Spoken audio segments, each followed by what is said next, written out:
దేశవ్యాప్తంగా వాహనదారులకు కేంద్ర ప్రభుత్వం భారీ షాక్ ఇచ్చింది. దాదాపుగా 4 ఏళ్ల తర్వాత పెట్రోల్ డీజిల్ ధరలను పెంచుతూ కీలక నిర్ణయం తీసుకుంది. పెట్రోల్ డీజిల్పై లీటర్కు సగటున ₹3 పెంచుతున్నట్టుగా ప్రకటించింది. ఇవాల్టి నుండి పెరిగిన ధరలు అమల్లోకి వచ్చాయి. దీంతో కేంద్ర సర్కార్ నిర్ణయం వల్ల ప్రయాణం భారంగా మారుతోందని ఉమ్మడి ఆదిలాబాద్ జిల్లా ప్రజలు అంటున్నారు. ఇక దీనిపై మరింత సమాచారం మా ఉమ్మడి ఆదిలాబాద్ జిల్లా కరెస్పాండెంట్ చంద్రశేఖర్ ఇప్పుడు అందిస్తారు.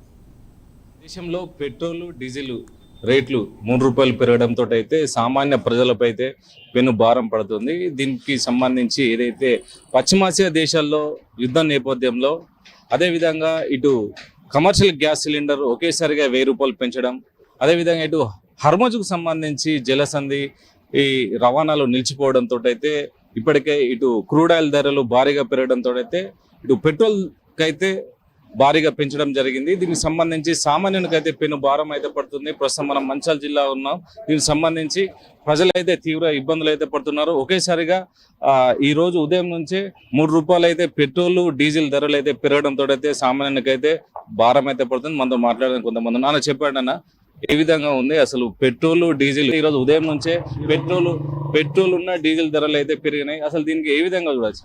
ఈ రోజు ఉదయం 6 గంటల నుండి ₹3 పెట్రోల్ మరియు డీజిల్ రేట్లు పెరగడం జరిగింది. ఈ రోజు 6 గంటల నుండి అమలు చేయడం జరిగినది. అంటే నిన్న ఎంత ఉండే? నిన్న 96-65 డీజిల్ ఉండే. ఈ రోజు 99-91 పైసా డీజిల్ ఉన్నది. నిన్న 108-48 ఉండే. ఇవాళ 111-88 పైసలు పెట్రోల్ ఉన్నది. కస్టమర్లు ఏమంటారు అన్న వచ్చిన? కస్టమర్లు రేట్లు పెరిగినాయి, అధిక భారం అంటారు. ఏదైతే పెట్రోల్ డీజిల్ పెరగడంతో అయితే అధిక భారం అయితే పడుతుందని ఇప్పటికైతే అంటున్నారు. మనతో మాట్లాడడానికి ఇంకో కొంతమంది ఉన్నారు, ఆటో డ్రైవర్ ఉన్నారు. వారిని అడిగి తెలుసుకుందాం అసలు ఏ విధంగా ఉంటుంది, అసలు రోజువారీ వ్యవస్థ జీవన విధానంపై అయితే ఇప్పుడు పెట్రోల్ డీజిల్ పెరగడం పాటు ఇటు ఆటో డ్రైవర్ ఉన్నారు. ఆటో డ్రైవర్ని అడిగి తెలుసుకుందాం. అన్న చెప్పన్న, ఇప్పుడు డీజిల్ ధరలు పెరిగినాయి కదా, ఏ విధంగా ఉంటుంది పరిస్థితి? ఆడలు బాగున్నాయి, డ్రైవర్లకు ఎందుకు లేవు కానీ ఇప్పుడు ఎట్లున్నాయి? ఇప్పుడు డీజిల్ ₹3 పెరిగింది కదా, ఇప్పుడు ఎట్లుంటుంది అసలు పరిస్థితి?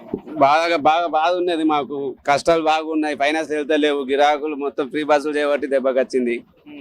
కిరాయిలు కూడా వస్తలేవు. ఇప్పుడు రేట్లు ఏమైనా పెంచుతారన్నా మరి? రేట్లు పెంచుదామంటే మన పెద్దలకు తెలుసు, మనకు తెలియదు అన్న. అంటే యూనియన్ పెద్దలకు తెలుసు. ఏమో ఇప్పుడు ఉదయం అంటే మీరు వచ్చి ఇప్పుడు డీజిల్ అసలు రేట్ పెరిగిందని మీరు అనుకున్నారు? అసలు అనుకోలే, ఇప్పుడు ఇక వచ్చినాక తెలిసింది. ఎట్లున్నా ₹3 పెంచితే మరి ఎట్లుంటుంది అసలు పరిస్థితి? మంచిగా ఉండేది అన్న, బాధలే ఏం లేవు. ఇప్పుడు బాధపడతాను, ఇప్పుడు కూడా అదే బాధపడు అయితే. ఇటు క్రూడ్ ఆయిల్ ధరలు భారీగా పెరిగినాయి. దీనివల్లనే పెట్రోల్ డీజిల్ రేట్లు పెంచుతున్నామని కేంద్ర ప్రభుత్వం అయితే నిర్ణయం తీసుకున్నది. అదేవిధంగా కమర్షియల్ సిలిండర్ల ధరలు కూడా ఒకేసారిగా ₹1000 పెంచారు. ఏ విధంగా చూడొచ్చు? ధరలు పెంచకుండానే ఆలోచించాలి. ఇప్పుడు అన్నిటి మీద మనం విధి విధానంగా చేస్తున్నాం కదా, ప్రతి రంగంలో కూడా దీంతో ప్రత్యామ్నాయంగా కూడా ఆలోచించి సామాన్య ప్రజల మీద భారం పడకుండా ఆలోచించాలి.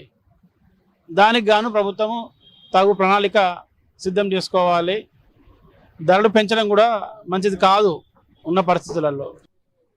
రేట్లు పెంచడం అనేటువంటిది షాకు చూపి పెంచడే కానీ ప్రత్యామ్నాయ ఏర్పాట్లు ఉన్నాయి. అధికారంలో ఉన్న వాళ్ళు ఇంట్లో వస్తువుల రేట్లు పెరిగినప్పుడు ఎట్లా వాడుకుంటామో అదే తీరులో వాడుకోవాలి. అట్లా వాడుకోకుండా ఇష్టం వచ్చినట్టు వస్తువులు పెంచడం అనేది సమంజసం కాదు. ఇప్పుడు పెట్రోల్ డీజిల్ రేట్లు పెరిగినాయి, ఇప్పుడు ఆర్థిక భారం పడుతుంది. ఏ విధంగా చూడొచ్చు? ఆర్థిక భారం అన్నిటి మీద పడుతుంది. ఈ పెట్రోల్ రేటు పెంచడం అనేది సామాన్యుని నడ్డి విరచడమే. సామాన్యుడికి మేలు చేసేటువంటి ప్రతి వస్తువు కూడా దీని మీద డిపెండ్ అయి ఉంటుంది. పెట్రోల్ ధరలు పెంచడం సమంజసం కాదు. మంచి పనులు చేస్తున్నప్పటికీ ఇది మాత్రం మంచి పని కాదు. అయితే పెట్రోల్ డీజిల్ ధరలు పెరగడంతో అయితే ప్రజలైతే ఇబ్బందులు పడుతున్నారు. ఆటో డ్రైవర్లకు అయితే కనీసం కిరాయిలు కూడా రావడం లేదని అయితే వాపోతున్నారు. దీనికి సంబంధించి రాష్ట్ర ప్రభుత్వం వెసులుబాటు ఇవ్వాలని అయితే ఇటు ప్రయాణికులు అయితే కోరుతున్నారు. కెమెరా పర్సన్ సతీష్తో చంద్రశేఖర్, ప్రైమ్ న్యూస్, ఉమ్మడి ఆదిలాబాద్ జిల్లా.